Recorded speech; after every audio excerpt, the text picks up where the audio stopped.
시대의 오바댜를 찾습니다. 이 말씀 제목을 붙였습니다. 이 시대를 살아가면서 여러분들 신문을 보며 또는 인터넷 뉴스를 보며 느껴지는 마음 어떠십니까?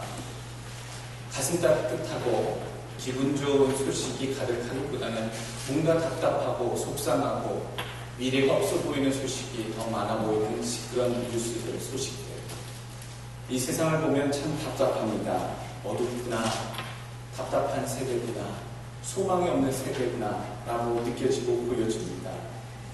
그런데 이렇게 보이는 여러 일들과 사건과 사고가 가득한 앞이 보이지 않는 그러한 이 세상 중에서도 하나님을 위해 소망을 품고 믿음을 지키며 살아가는 사람들이 있다라는 얘기. 이 어두운 세상 가운데 사실 그들로 통하여 세상에 빛이 되게 하시고 소금이 되게 하시려고 하는 하나님의 뜻이 담겨있다라고 우리가 깨달을 때에 어두운 세상일수록 하나님의 사람들은 그 진가를 더욱 발휘하겠구나 라고 하는 새로운 소망이 우리에게 오기도 합니다. 진흙 속에 빠져있는 진주 같은 존재의 오바댜, 그리고 하나님을 위해 하나님이 세우신 용기 있는 목숨을 건 선지자 엘리야. 오늘 오바댜와 엘리야의 이야기가 18장 1절부터 2절까지 본문의 이야기입니다. 굳이 영화의 한 장면처럼 주인공과 조연을 뽑으라 그런다면 주인공은 엘리야 같기도 하고요. 또 조연은 오바댜 같기도 합니다. 사실 이 19장에 들어가게 되면 이 엘리야가 바알과 아세라 선지자들과 대적하는 850명의 그 거짓 선지자들과 갈멜산에서 하나님의 이름을 두고 하나님의 능력을 두고 대결하는 모습을 우리가 생각할 때에 열왕기상의 이 부분은 엘리야가 주인공 아닌가라는 생각을 분명히 하게 됩니다만 오늘 엘리야뿐만 아니라 조연으로 우리가 생각이 되어지는 조연같이 나타난 이 오바댜도요 주연 못지않은 신앙의 모습을 우리에게 좀 보여주고 있다라는 것 오늘 본문에서 유의하시면서 오늘 엘리야의 신앙의 모습 또 그 옆에 나타난 오바댜의 신앙의 모습 나에게 적용하여 큰 믿음을 품으시는 여러분 되시길 주의로 축원합니다. 나라면 어떻게 하겠는가? 나라면 이러한 어려운 상황에 어떻게 할 것인가? 어쩌면 목숨이 걸려있는 위태한 지경이 될 수도 있는 위기의 순간에 나라면 어떤 선택을 할 것인가? 당연히 자기의 목숨을 보존하는 길의 선택을 하겠지요. 무엇이 내 목숨을 살릴 것이냐 많이 생각하고 신중하게 선택하겠지요. 찰스 셜던 지은 예수님이시라면 어떻게 하실까라고 하는 책 참 많이 팔립니다. 만약에 내 상황에 예수님이셨다면 어떤 말씀을 하셨고 어떤 선택을 하셨을까? 그 이야기, 그 제목에서부터 우리들에게 교훈을 주고 있습니다. 똑같은 상황에, 이 엘리야와 같은 상황에, 이 오바댜와 같은 상황에 내가 놓여진다면 성경에 나와 있는 믿음에 존경하는 그 선배들 앞에 그러한 비슷한 상황에 내가 똑같이 놓여진다면 나는 그 상황, 그 순간에 과연 믿음의 결정들을, 선택들을 할 수 있겠느냐에 대한 물음입니다. 이 시대에 주님께서 쓰실 선지자를 찾으신다면 이 어두운 시대에 참 주님 오시기 전에 마지막 환란의 이 참 번잡한 시대에 주님이 쓰실 오바댜 같은 사람을 찾으신다면 과연 나는 엘리야와 오바댜 같이 할 수 있을 것인가? 엘리야 선지자는 하나님의 말씀을 선포하는, 전하는 그런 선지사역을 맡은 그런 인물로 우리가 알고 있습니다. 그런데 이 오바댜는요, 자세히 살펴보면 하나님께 특별히 부르심을 받은 선지자도 아니고 특별히 어떤 사명을 받은 사람도 아니었습니다. 그냥 평범한 오늘 본문에 나와 있는 대로 여호와를 크게 경외하는 자, 그냥 하나님 여호와를 잘 섬기는 자로만 소개되어 있습니다. 선지자도 아니고요, 제사장도 아니고요, 특별히 하나님께 사명을 받은 자도 아님에도 불구하고 하나님께서는 엘리야뿐만 아니라 이 무명에 어쩌면 묻혀져서 안 보였을 역사 속에 그렇게 두각을 나타내지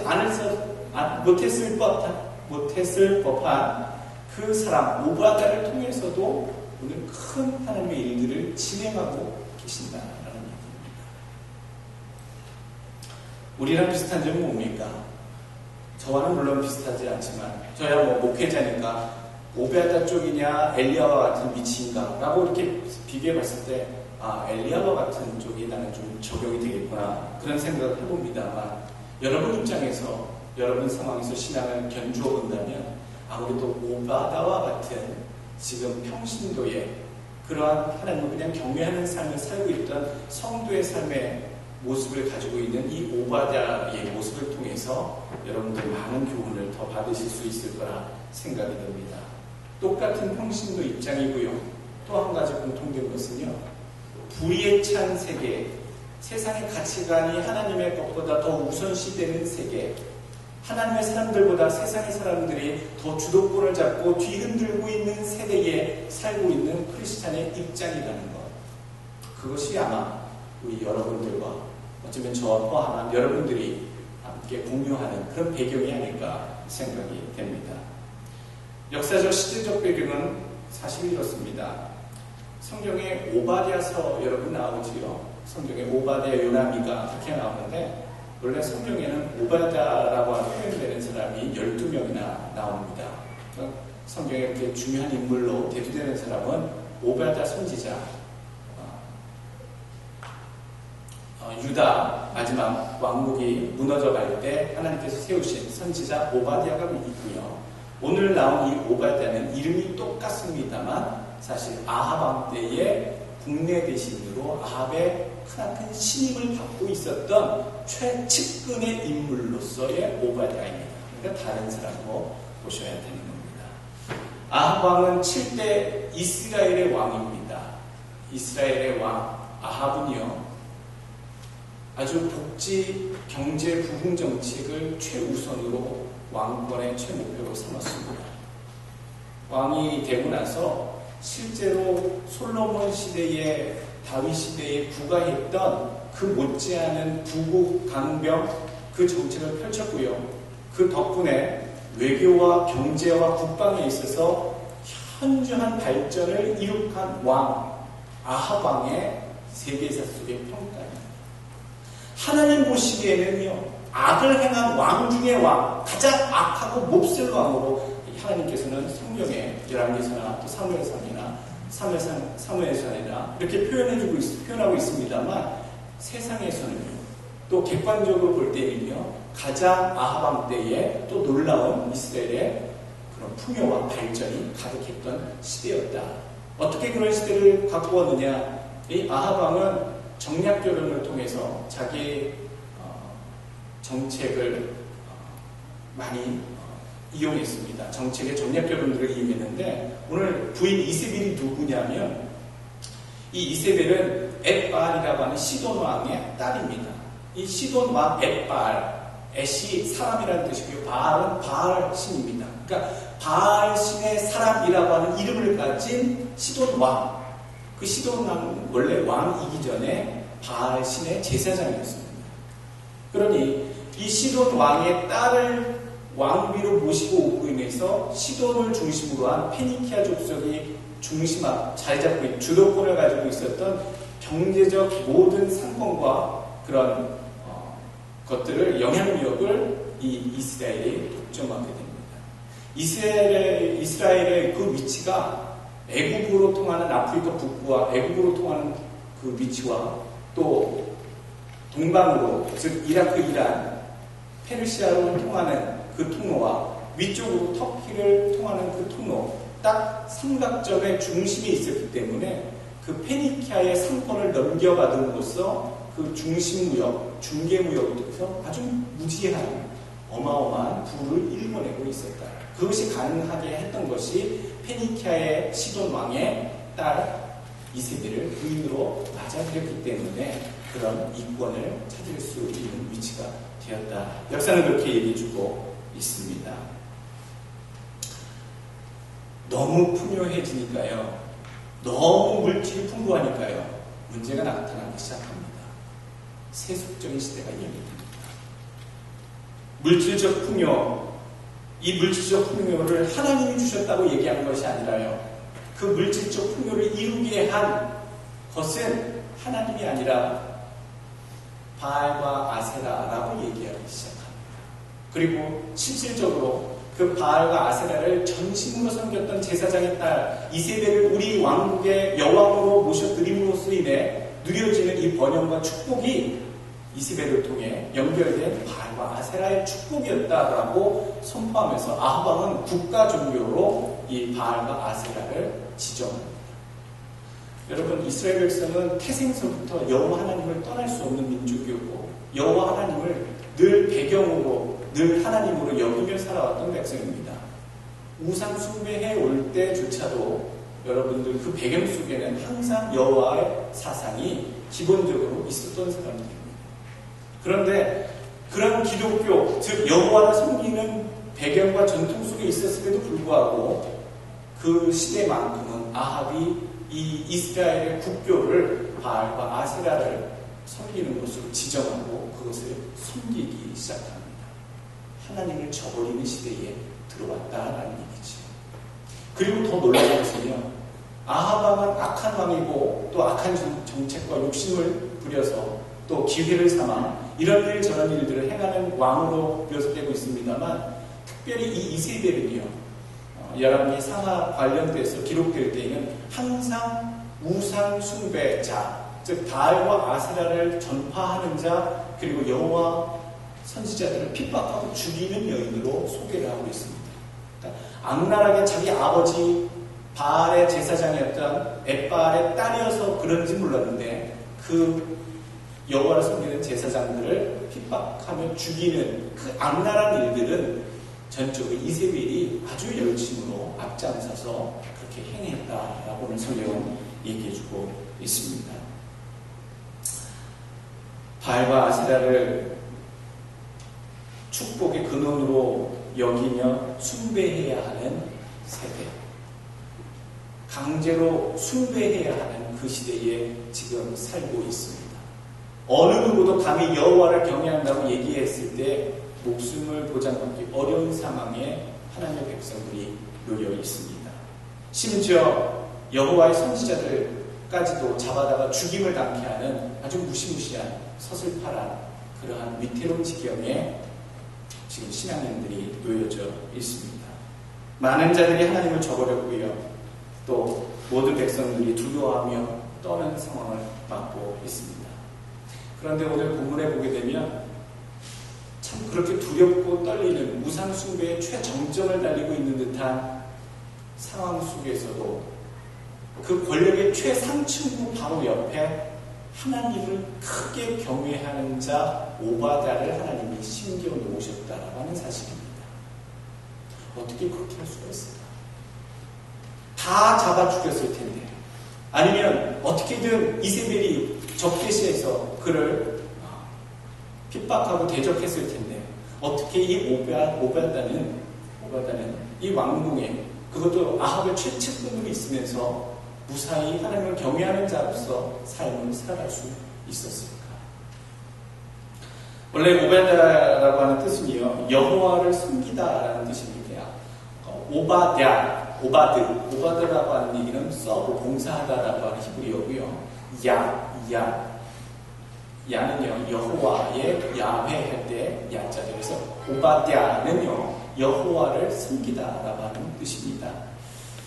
하나님을 경외하는 자, 하나님을 섬기는 자, 그 배경과 그 이야기를 할 때에 오늘 어려서부터 여호와를 경외했다라고 하는 사실, 오바다의 그 신앙 가운데 우리가 짚어봐야 합니다. 이 오바다는요, 어려서부터 하나님을 경외하는 아주 깊은 경지의 신앙인이었다라는 얘기입니다. 여러분, 우리가 여기서 알 게 무엇입니까? 신앙이 깊이, 주님을 알 때 깊이 있게 어려서부터 지켜왔던 신앙을 끝까지 지킨 사람의 모습이 오늘 오바다의 모습입니다. 여러분들 가정에 아이들이 있지요? 이 아이들이 어렸을 때 유치부에 다니고 영화부에 다니고 유초등부 다니며 주일학교 다니면서 배웠던 그 신앙이 끊어지지 아니하고요. 저도 평생에 하나님을 고백하는 오바댜와 같은 신앙인이 될 수 있도록 기도하시고 가르치시길 부탁드리겠습니다. 경외하는 자 오베아다는요, 참 자세히 생각해 보면 미스테리한 인물입니다. 어떻게 숨겼을까? 들통나지 않았을까? 아무래도 기도하는 모습이나 여러 가지 신앙인의 모습이나 오베아다를 둘러싼 주변인들이 분명히 이세벨이나 아합에게 밀고했을 텐데 어떻게 이세벨의 그 화를 잊지 아니하였을까? 여러분, 그런 의문 안 드십니까? 어떻게 그렇게 최측근까지 가면서 그런 화를 당하지 아니했을까? 혹시 기회주의 신앙은 아닌가? 신앙인의 모습은 하고 있지만 철저히 비밀로 하고 숨기고 감추고 있기 때문에 하나님을 경외한다 하면서도 들통나지 않고 권력의 최상층에서 부와 권세를 같이 누리는 자는 아닌가? 오늘 자세히 보면요, 기회주의 신앙인은 아닌 것 같습니다. 그리고 자기가 해를 입을까봐 움츠려들고 모른 척하고 있는, 외면하고 있는 신앙인은 절대로 아닌 것 같습니다. 오늘 성경에 말씀하기를 이세벨이 주의 선지자들, 여호와의 선지자들을 100명씩이나 붙잡아다 죽일 때에 그 사람들을 숨겨서 50명씩 나눠서 동굴에 숨겨 그들을 피신을 돕고 그들을 보호하였다라고 얘기를 합니다. 오히려 자기의 목숨을 더 귀히 여기고 하나님을 경외하지만 입술만 하나님을 경외하고 행동으로 그 경외하는 자가 아니었다면요, 절대로 그런 목숨을 걸 만한, 선지자들을 숨겨줄 만한, 발각이 되는 날에는 자기가 온전치 못할 그런 위험한 일을 할 수 없는 것이다라는 얘기죠. 그러니까 결코 오늘 오베아다는 기회주의자는 될 수 없다라는 얘기입니다. 기회주의자는 가만히 있었을 겁니다. 숨겼을 겁니다. 드러내지 않았을 겁니다. 그 험한 시대가 지나가기만을 기다리며 아마 참았을 겁니다. 그러나 오베아다는 자기가 그것을 알면서도 그것을 몰래 일을 진행함으로써 여호와의 선지자들을 지키는 그런 하나님을 그래서 경외하는 자. 오늘 3절 말씀 뭐라고 표현합니까? 오바다는 여호와를 경외하는 자인데 어떻게? 크게 경외하는 자다라고 오늘 3절에 그렇게 소개해주고 있습니다. 그럼 어떻게 오바다는 화를 면할 수 있었을까? 오늘 아합과 오바다가 지금 같이 탐색에 나섭니다. 3년 6개월, 3년이 넘는 시간 동안 이 아합 왕의 악함을 아시고 하나님께서 비를 내리시지 않겠다. 온 나라에 기근이 들어 먹을 게 없고 물이 없었습니다. 심지어 동물들에게 먹일 꿀, 그 풀이나 이런 것들이 부족했음을 오늘 성경에 보여주고 있지요. 그래서 왕과 그 신하, 측근되었던 이 오바다가요, 두 패로 나누어서 과연 물이 있을 만한 시냇가 근원들을 찾아서 우리가 찾아보자. 그것을 좀 찾는다면 우리들에게 있는 그 가축들에게 물과 그 꿀을 먹일 수 있을 것이다. 살려낼 수 있을 것이다. 라고 하면서 지금 물을 찾아 떠나고 있습니다. 지금 아합과 오바다의 사이를 보십시오. 얼마나 아합이 오바다를 신뢰하고 있습니까? 얼마나 믿고 있습니까? 아합 정권에 있어서 아합 왕은 어떤 하나님 앞에 악한 일들을 펼쳤지만 그 일들에 대해서 나라를 불강케 하고 이 일들을 꼼꼼히 진행되고 행정의 모든 일들을 진행하게 하는 일들은 지금 오바댜가 지금 하고 있었다는 얘기입니다. 아합의 오른팔. 그 얘기는 아합의 깊은 신임을 받고 있는 자다.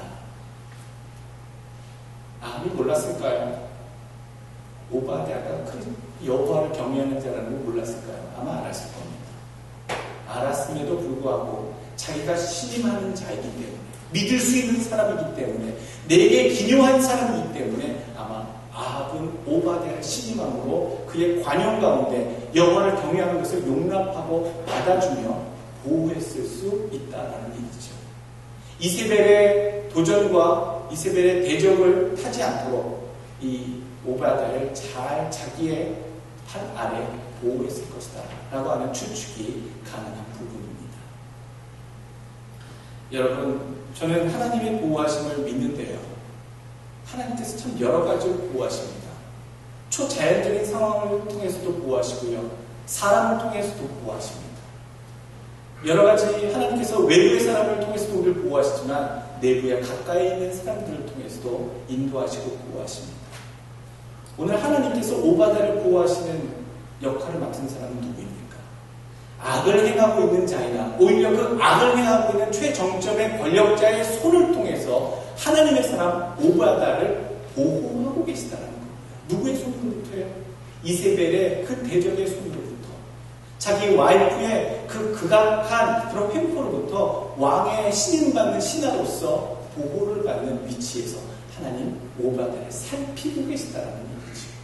참 묘하지 않습니까? 참 놀랍지 않습니까? 하나님께서는 여러 가지 처지와 상황과 조건과 환경을 뛰어넘어서 주의 사람들을 보호하시고 도우시는지 여러분 믿으시길 바라겠습니다. 어떠한 상황에서도 하나님 그렇게 하십니다. 오바다는 드러내놓고 하나님을 섬기는 일들은 못했을 겁니다. 예루살렘으로 올라갈 수도 없었고 예배드리는 행위를 드러내놓고도 할 수도 없었을 겁니다. 분명 그러나 여호와를 크게 경외하는 자라 했기 때문에 드러내놓지 못하더라도 여호와를 경외하는 신앙을 가지고 있었을 것이다.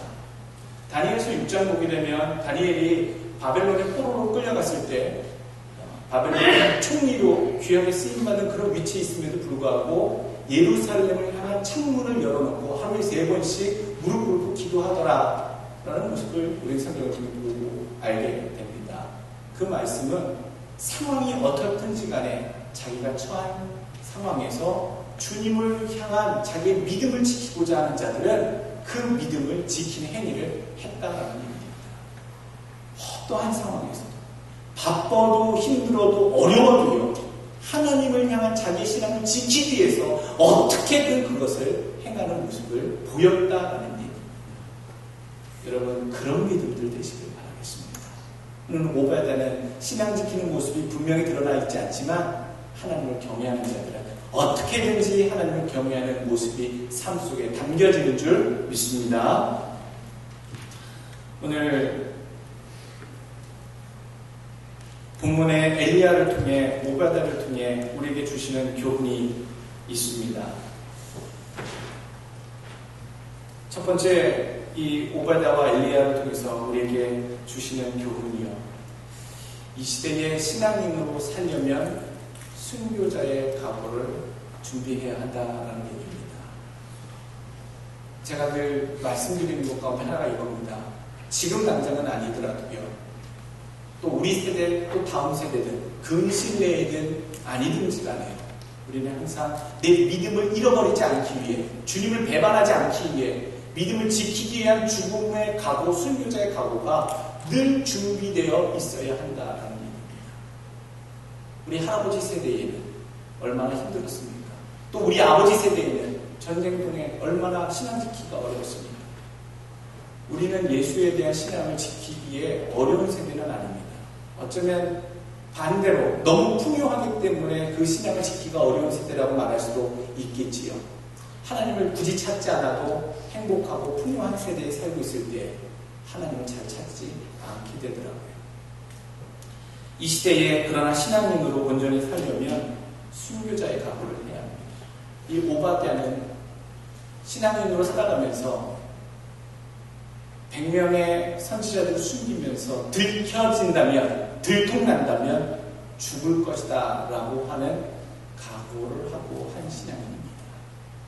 숨겨놨던 그 선지자들 50명씩 그 서슬퍼런 이세벨의 부하에, 이세벨의 손길에 발각이 되면 당연히 그 여왕의 손에 죽게 될 것이 뻔한데도 불구하고 이 오바다는 잃어버릴 게 많은 사람인데도 불구하고 자기의 것을 목숨을 걸고 지키는 그런 신앙을 가지고 있었다. 그래서 오늘 성경에는 이 사람이 하나님을 크게 경외하는 자다라고 표현하고 있다는 겁니다.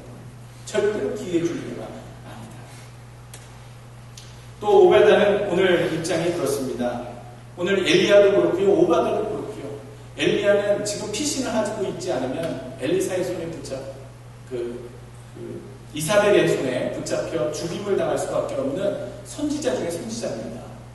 그런데 이 하나님께서는요, 이 엘리야에게 아합 앞으로 나아가라 라고 명령하실 때에 이 엘리야 선지자는요, 마음속에 죽겠습니다. 말씀에 순종하며 죽겠습니다. 하나님 붙드실 줄 압니다. 라고 하는 그런 각오로 지금 오베드야에게 소개시켜달라고 나오고 있다는 얘기입니다.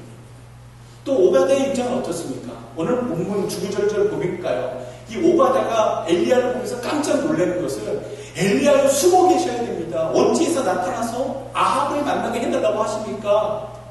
당신은 이 세상에 존재하지 않는 것으로 다 보고하고 맹세까지 했는데 이제 와서 당신이 여기 나타났다고 보고하면 큰일 날 겁니다.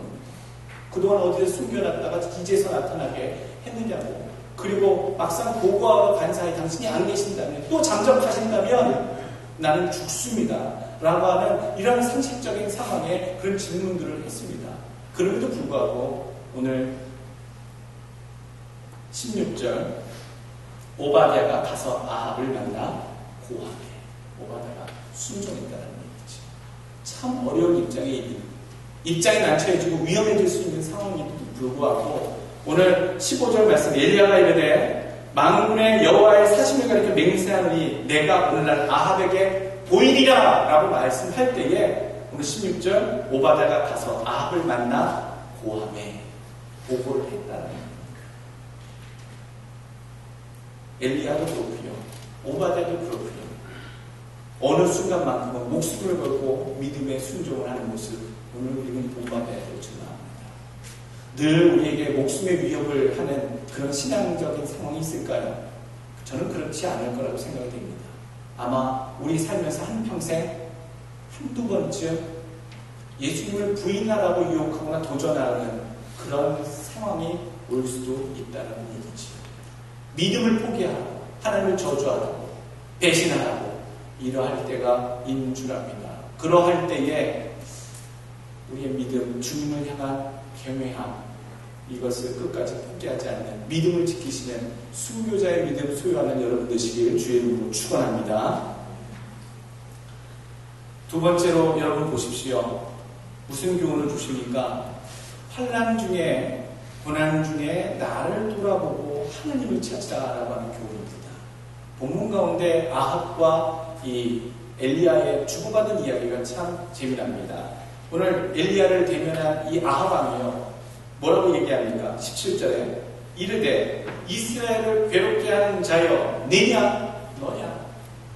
그렇게 숨었던 찾으려고 애써서 죽이려고 애써서 했지만 찾지 못했던 그 엘리야 선지자가 눈앞에 나타났을 때 이스라엘을 괴롭히는 자 어떤 괴로움입니까? 지금 온 나라가 기근에 3년 넘게 고생하고 마음 백성이 이렇게 애타게 힘들어하는 이 지경을 만든 그 근본 원인 제공자 네가 하나님께 비가 오지 않게 해달라고 기도했기 때문에 지금 이 나라가 고난을 받고 있는 거 아니냐. 문제의 그런 트러블 메이커 It's you. 아합왕이 그렇게 딱 대면을 하고 지적을 합니다. 그랬더니 이 아합왕이 그 엘리야가요 그렇지 않다. 나 때문에가 아니라 오늘 18절 말씀 저가 대답하되 내가 이스라엘을 괴롭게 한 것이 아니라 당신과 당신의 아비의 집이 괴롭게 하였으니 이는 여호와의 명령을 버렸고 당신이 바알들을 쫓았습니다. 하나님께서 이스라엘에 비를 오지 않게 하겠다라고 말씀하신 것은요 바알의 악함을 보시고 비를 거두셨다라는 얘기를 분명히 하고 계십니다. 문제의 원인이 어디 있습니까? 왜 이런 고난을 당하고 있습니까? 환난이 왜 왔습니까? 우리는 항상 나는 아니야, 내가 잘못한 게 아니야, 다른 사람이 잘못해서 네가 잘못해서 나 때문이 아니야 라고 하는 자기 변명의 기질을 갖고 있는 거예요. 우리 인간의 본성입니다. 내가 잘못해서도 그럴 수가 있지 뭘. 나한테는 늘 너그럽고요. 나는 잘못이 없고 늘 원인이 밖에 있으면 환경이 어쩔 수 없다라고 얘기하는 것이 우리의 본성이라는 얘기지요. 기근이 심한데도 이 기근이 오게 됐던 상황에 대해서 깨닫지 못한 이 아합 회개했어야 합니다. 3년 넘게 3년 6개월 이 기간 동안 나라의 어려움이 닥쳤을 때 아무리 풍요하더라도 비가 안 왔을 때 목축업과 농업을 중심으로 한 이 기반의 이 이스라엘 물론 산업도 있었습니다만 많이 나라가 어려웠다는 얘기죠. 마실 물이 없었으니 얼마나 힘들었겠습니까? 그 원인이 엘리야가 아니고요 불구하고 회개하지 않았다는 것. 그리고 그 원인이 자기에게 있음에도 불구하고 그 원인을 다른 곳에 돌렸다는 것. 참 지도자를 잘못 만난 백성, 어리석은 불쌍한 백성들, 또 완악한 지도자 이 여러분, 우리가 교훈을 받아야 될 줄 압니다. 어려움이 닥치면, 환난을 만나면 나는 무엇부터 할까? 오늘 물 찾으러 다닐 그런 상황이 아닙니다. 물이 없어 물 찾으러 다니는 건 당연하죠. 먹을 게 없어 장사가 하는데 집에 돈이 없는데 돈을 벌러 다녀야지요. 사업해야지요. 당연한 것 같지요? 근데 그거 아닙니다. 하나님께서는 지금 뭘 하고 원하시는지 계십니까? 회개하고 하나님께 용서하시면 구하는 것 지금 찾고 계십니다. 기다리고 계십니다. 그러므로 이 아합은요, 지금 오바댜랑 같이 물 찾으러 왕이 돌아다니면서 탐색하고 탐험하고 다니는 것이 아니라 하나님께 무릎을 꿇고 자기의 악행을 회개하고 하나님께 그 궁휼하신 자비의 손길을 구해야 하는 겁니다. 그것이 하늘로서 비를 내리게 하고 이 문제를 풀게 되는 올바른 길인 것을 이 아합은 알았어야 된다는 것이죠.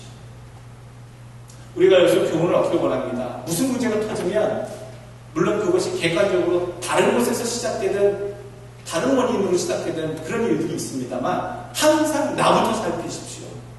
나로부터 시작된 잘못은 없는가? 나는 하나님께 부족한 것이 없는가? 하나님 다른 것들보다 나 때문에 이 일을 더 크게 불거지게 하시고 만나게 하시고 맞닥뜨리게 하고 계신 것은 아니신가? 나부터 점검하시고 하나님을 찾으실 수 있는 여러분의 신앙 자세가 되시길 주의 이름으로 부탁드리겠습니다. 뜻하지 않은 일을 발견해냈을 때 여러분, 그게 나로부터 시작된 것이 아닌가? 어리석은 자는 다 남의 탓을 합니다. 다른 사람을 원망합니다. 그 실질적인 문제를 지적합니다. 그건 누구나 다 할 수 있습니다. 그러나 하나님의 사람들은요, 나를 먼저 살피고 나의 잘못을 하나님께 고하고 회개하며 그 가운데 하나님의 뜻을 구하며 도우심을 바라는 믿음들이 되시길 다시 한번 축원합니다. 세 번째 우리에게 주시는 교훈이요, 이 시대에 하나님이 쓰시는 사람이 되라. 이 시대에 하나님이 쓰시는 사람. 임진왜란 때 이순신이 없었다면, 그냥 원균 같은 장수들만 즐비하고 이순신 같은 그런 위대한 큰 그릇에 인물이 없었다면, 권율 같은 또 장군이 없었다면 아마 끔찍한 시대가 연상이 될 겁니다. 여러분, 우리 시대에도 우리 시대를 이끌어갈 만한 위대한 사람이 있어야 합니다. 그것이 일개 정치인 대표가 될 수 있고요, 또 지도자가 될 수도 있고요, 여러 가지가 될 수 있습니다만 하나님이 그를 통해서 역사하실 만한 사람들이 있어야 된다는 얘기죠. 다 붙잡혀갔습니다. 다 붙잡혀가고 꼭꼭 숨었습니다. 자기가 드러내놓고 여호와를 경외하는 자라고 드러낼 수 있는 사람이 아무도 없습니다. 그것을 알고 낙담한 엘리야가 로뎀나무 아래서 이제 남은 자는 나밖에 없사오니 주님 나의 생명을 취하여 주옵소서 라고 얘기했을 때 하나님 여호와께서 말씀하십니다. 너 말고 바알에게 꿀치 아니한 자 7,000인을 내게 남겨두었다 라고 열왕기상 19장에 말씀하고 계십니다. 7,000명이라는 데서 바알에게 자기의 신앙과 양심을 팔아먹지 않은, 드러나지는 않았지만 이 시대가 그렇게 아우라고 아합의 끔찍한 시대, 이세벨의 음탕한 시대가 왔지만은 무릎을 꿇지 아니한 여호와께 신앙을 끝까지 숨기고라도 지키고 있는 숨겨둔 7,000명이 있다. 낙담하지 말라 라는 얘기. 그 7,000명 가운데 한 명이 오바댜 같은 사람이 주저되고 있습니다. 맨 초두에 이 시대가 참 암울하다, 미래가 없다, 한국도 그렇고 미국도 그렇고 참 풀어야 할 문제와 산적한 일들이 가득하구나, 답답하다, 기도할 거리가 많다라고 여겨지지만 여러분, 이 시대를 이끌어갈 하나님의 사람들을 이 세상 곳곳에 아합왕의 최측근에 오바댜를 심겨뒀듯이 이 세상을 이끌어 나가는 그 권세들 곳곳에 하나님의 사람들을 심겨놓으신 줄을 여러분 믿으시길 바라겠습니다. 그리고 또한 그러한 자들을, 우리가 그러한 자들이 될 것을 여러분 믿음으로 고백하시고 마음에 각오하시길 주의 이름으로 축원합니다. 이 시대에 하나님이 꼭 쓰이시는 사람이 되시기 바랍니다. 시대를 탓하고 환경을 탓하지 않기를 원합니다. 어쩔 수 없어. 이 상황에서는 그럴 수밖에 없지 라고 하지 마시고 오베드처럼 주의 주신 삶의 현장에서, 직장에서, 일터에서 믿음으로 살아가는 그 사람 모두 되시길 다시 한번 축원합니다. 마지막으로요, 우리에게 주시는 교훈이요, 세상에 무릎을 꿇지 아니하는 신앙, 그 신앙을 지켜라. 탐욕주의, 권세, 권력, 파워 앞에, 대세의 흐름 앞에, 어쩔 수 없는 환경의 변화 앞에 무릎을 꿇지 않는 신앙인이 되시길 바라겠습니다. 숨어서 하나님이 남겨두셨던 7,000명의 사람들처럼요, 바알에게 입을 맞추지 아니한 자들, 그러한 자들이 가지고 있었던 신앙, 뿌리 깊은 신앙, 흔들리지 않는 신앙을 소유하도록 힘쓰시길 바라겠습니다. 여러분, 누가 위협한다면 흔들린다. 여러분, 그거 깊은 신앙 아니겠죠?